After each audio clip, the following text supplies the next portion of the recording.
Is it wrong to try to pick up girls in a dungeon season 4, episode 5? And man, what an epic episode 5. I actually didn't thought it was going to be this hype.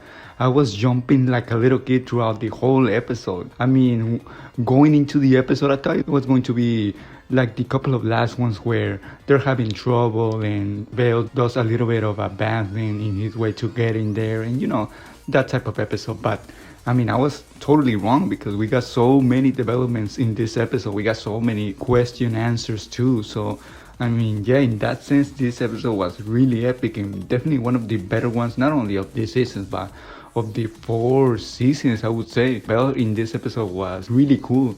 I think everybody can agree with that. I mean, even his own guild is surprised and amazed by him and how powerful he is. So I'm going to get straight into the episode review by talking about those answer questions that I said a little bit earlier.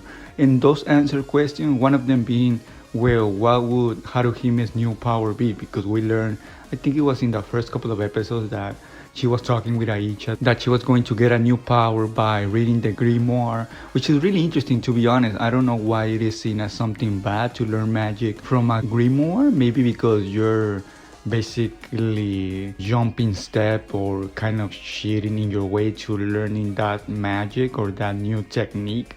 You're not putting in the hard process. It could be maybe something like that, or maybe there's some other dark secret behind learning magic from grimoires that we don't still know about. But yeah, it is pretty interesting. I mean, Haruhime does it because she wants to help her party and she doesn't want to be dead weight. So she learns a new technique, which fortunately enough is well tuned with her previous technique, which was to power up people to a level higher.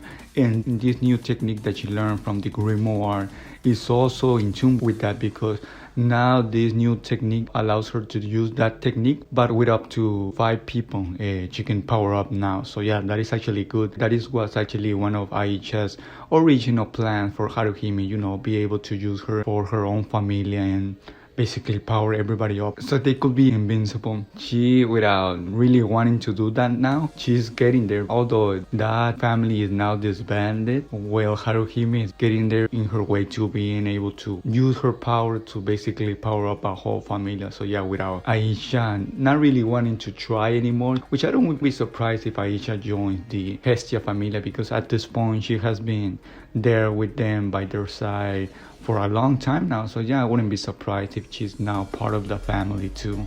I mean, I guess that could be something that we see at the end of this season, that she joins the Hestia family. Like I said, not something surprising. I think everybody would expect that. And if it happens the other way, if she goes alone adventuring, well, that wouldn't surprise anyone either, because she's that type of person. So either way, what happens with her, I mean, it wouldn't be really a surprise whatever decision she takes. But the other question that was answered in this episode, and it was something that I was actually speculating in the last episode, which was, what is the monster, the most huge or huge monster, however you want to call them, doing with the monster? Because we didn't actually knew. We know that he wanted to attack the other members of the family with the monster, with the blue crabs and the kind of mosquito monsters. But we were actually wrong in a sense that, I mean, yeah, he wanted to attack the other members of the familia, but at the same time, not really. He was just using them as bait for him gathering the stones that they were leaving behind, because that was his plan all along, taking the stones and basically absorbing them into his own body so he can grow stronger. And yeah, the others fell right into the trap because they were killing the crabs and the mosquito monsters and everyone else pretty viciously without them knowing that they were falling right into the most huge trap. So yeah, the most huge did that. He absorbed the stones and he got a little bit stronger. Well, a little bit stronger. No, I guess he did get stronger. Pretty straightforwardly stronger than just getting a little bit stronger, because he did absorb a huge amount of stones. And I think that was the 2 main questions that I wanted to see in this episode answered. We got a little bit more scenes between Lily and her party, and in the last episode, it was kind of hinted to us that something bad was going to happen and that Lily was going to have to take a difficult decision. And yeah, we got that in this episode, because she was told to run to the surface to basically report to somebody else stronger that they're in trouble. Not so much to report that they were in trouble, but to basically make it out alive, because she knew that if she ran to the surface, everybody else was dead. There was no saving them back, when she arrived at the surface. So yeah, she had to make that decision to run or to stay there and fight with everybody else. And well, she made the decision to fight with everybody else. And I mean, yeah, that's a strong decision, because everybody else will run in that situation, and who can blame everybody else if they choose to run in that situation, because they basically know there's no hope of winning that fight unless Bale arrives, which of course he did. But yeah, I mean, she made that decision, she stayed there, she fought with her companions. That is what was hinted in previous episode that was going to happen, that she was going to have to make a strong, hard decision, difficult decision, and she made it in this episode. So yeah, that is something else that the episode gave us in this episode. And yeah, I mean, the main part of the episode, I guess, was Bale arriving at battle scene, which I did predict that was going to happen eventually, that Bale was going to arrive at the battle scene, at the fight scene, sooner or later, that he was going to arrive when everybody else was basically beaten and was about to die, which that happened exactly, because in this episode everybody else was about to die. Lily, Mikoto, Aisha, everybody else was basically already in the brink of death, and well, there comes Bale out of nowhere saving the day. And it was actually a pretty epic entrance, and we're being honest. He basically comes out of nowhere with this huge fireball power-up and attacks the Moss huge. So yeah, that was a pretty cool entrance in my opinion.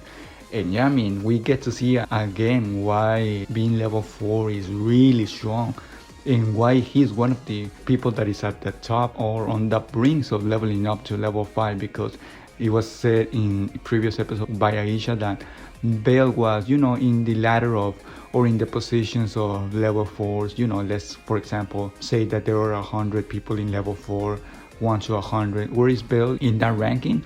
Well, according to Aisha, he's probably at the top, maybe at the top 5 positions, somewhere like that, maybe even at the first spot. And yeah, this episode basically confirms it, because Aisha is also level 4 and Bale is also level 4. But we get to see a little bit of a difference between their, I don't know if you can say power level, but their experience, their battle awareness. Because although Aisha is actually really strong, she's putting in the work in this episode, it is nothing compared to Bale, because Bale arrives and basically throws hands with the Moss huge and defeats it. And yeah, I mean, you can see already that Bale is on the brink of maybe leveling up to level 5, or is at the very top of the level 4 ranking. So yeah, another example of why he is so strong.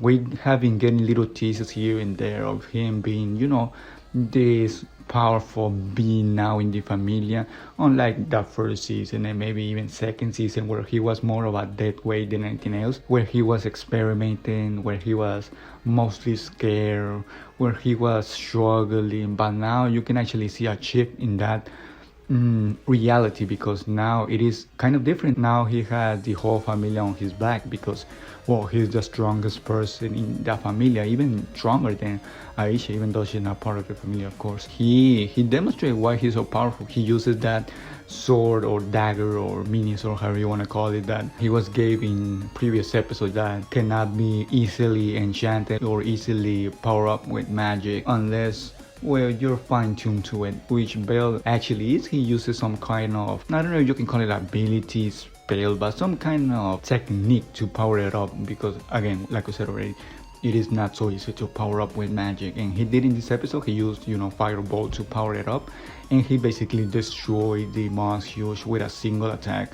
It was pretty epic, to be honest. He went down pretty epically. One of the strongest, and not, I guess strongest is not the correct word to use, but I guess one of the smartest monsters Bale has ever fought, because he even said in this episode the Black Minotaur was actually stronger than this monster. And yeah, I mean, I guess he is actually stronger, and by here I mean the Black Minotaur, because he was more of a force to be reckoned with than this monster. This monster was more of a cunning monster, you can call him like that. And there were other monsters that were kind of more dangerous than this monster. So having that experiences from all the other monsters he had fought, even the flying bird or flying monster that we saw in the last episode, where he was surprised that he was able to defeat it. It was well, stronger in the sense that it was faster than this monster. So yeah, having the experience of fighting other monsters that were stronger, faster. Well, this monster, this Meikyuu, is not really a challenge to build when you really think about it. I said in the previous episode that they were in par strength wise, each one with another, but I was actually mistaken because even though the Meikyuu power up in this episode, he still was not a challenge to build. So yeah, imagine if he fought the Meikyuu in the previous episodes where he was not power up. But I guess at the same time, you could also make the case that Bell hadn't actually accustomed himself to his new strength, because when fighting the flying monster, he actually, well, got accustomed to his new level power, to his new powers. Because if it wasn't for that fight, he was going to maybe still be a little bit rusty, and maybe he couldn't still be a challenge for the Meikyuu. So yeah, maybe that fight had to happen first in order for him to defeat the Meikyuu, which of course he did, fortunately enough. And now he's accustomed to his new power level. Because yeah, it was explained in this episode that just because you have Haruhime powering your level up, that doesn't mean that you're necessarily going to beat a person that is lower level than you, because you need to be accustomed to that new power level. Why? Because, well, your body, your mind has to get accustomed to the new powers that you have, which is shown by Bell fighting in this episode, that now he's actually aware of his power physically and mentally. Now he can fight to his fullest strength that he has currently available. But yeah, I mean, I guess that is everything that I wanted to say for this episode. Let's see where the next episode takes us, because now this mini arc of exploring the dungeon is actually over. I actually thought that it was going to take the whole season, you know, exploring the dungeon and trying to beat this monster, but no, it lasted even less than half a season. So yeah, that is actually pretty interesting, because I actually didn't consider that. I have so many questions of what will happen now going forward, but I guess we'll have to see in the next couple of episodes. But yeah, that is everything for me. I hope you enjoyed my review, and I guess I'll see you all in the next episode review.